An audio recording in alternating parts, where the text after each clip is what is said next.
सियासी नफरतें मुल्क की सलामती के लिए खतरा बन गईं। शेख रशीद ने ट्वीट किया है जिसमें उन्होंने लिखा, अदलिया और इदारों को मुतनाज़े नहीं बनाना चाहिए। पाकिस्तान का सबसे बड़ा मसला गुर्बत और महंगाई सियासी तसादुम की तरफ बढ़ रहा है। इंतकाम की सियासत अंजाम को पहुंचेगी, सब लपेट में आएंगे। स्टेट बैंक के फॉरेन रिजर्व 7 अरब पर चले गए। कमर्शियल बैंकों में 4 अरब डॉलर कम हो गए हैं, जो कि तशवीशनाक है। शेख रशीद ने ट्वीट किया है जिसमें उन्होंने लिखा, सियासी नफरतें मुल्क की सलामती के लिए खतरा बन गईं।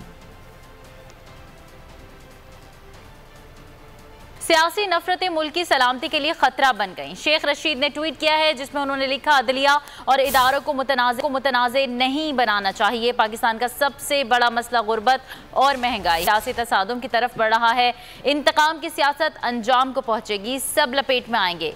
स्टेट बैंक के फॉरेन रिजर्व 7 अरब पर चले गए।